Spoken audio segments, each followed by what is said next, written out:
What's going on, guys and gals? I'm gonna make a really quick video here talking about marking my tools. So this was just a regular axe that I bought. I can't remember where I got it. It was like the Agway, I think. But it's a Collins axe. I had one that was about 40 years old or 30 years old or something, and it didn't have paint on it, and it was brown, and I lost it in the woods. And so I got some farm paint, and I like the color orange because it's a good high visibility color, and so I painted it.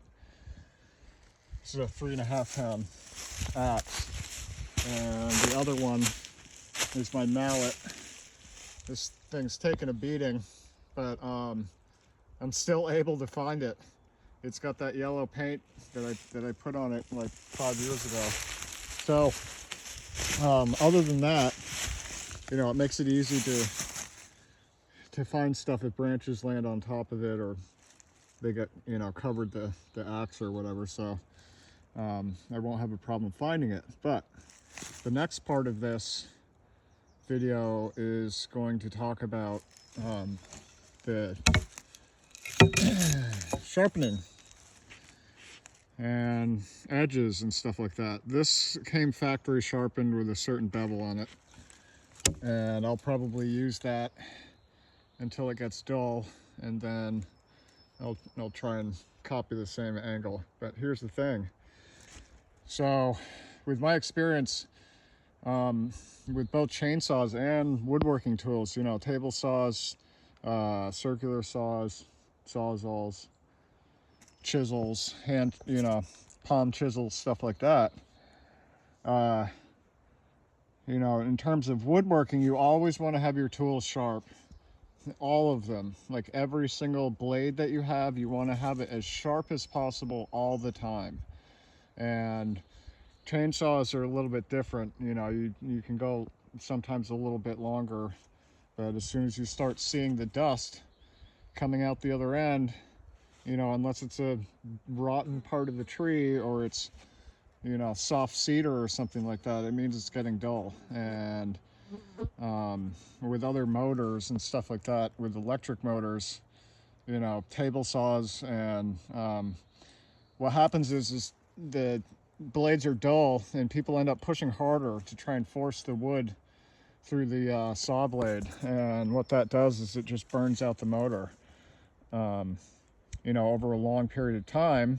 And when it comes to like chiseling stuff with, you know, mallet or hand chisels, if they're dull and you're just slamming away on it like that or pushing really, really hard while it's dull, you can slip, and that's where accidents happen. And usually it's with people that are putting all of their weight and force behind it, and then the chisel slips and, you know, dices into their finger or whatever. So the key with like axes and chainsaws and stuff like that is that, you know, I'm kind of like particular about, as I said, sharp tools. So you know, the chains that I use are factory sharpened, also, obviously, and, you know, I wait until those get dull. And but like, you know, I cut down some other trees today and hit a nail in that one up on the top there,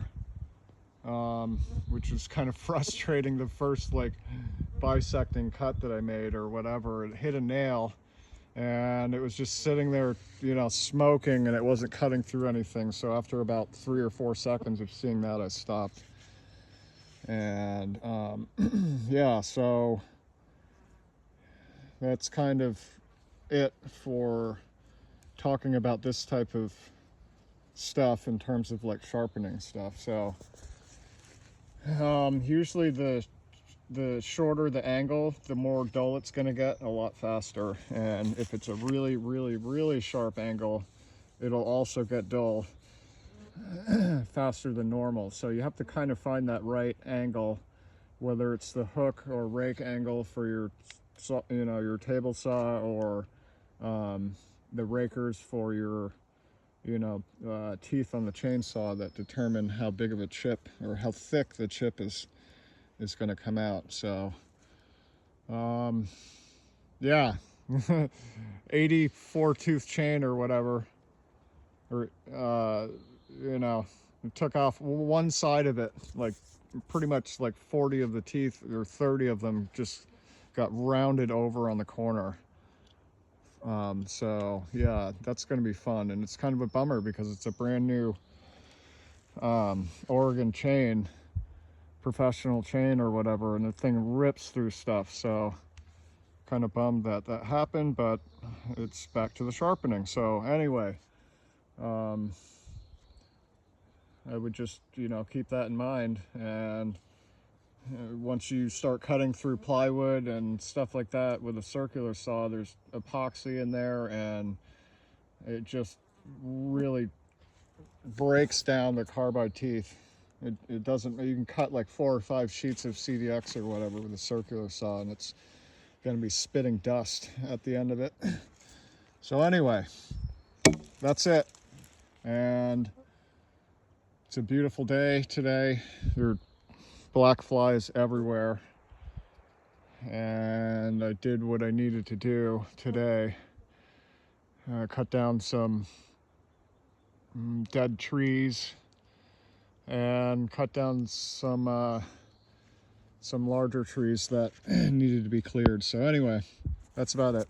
Have a good day.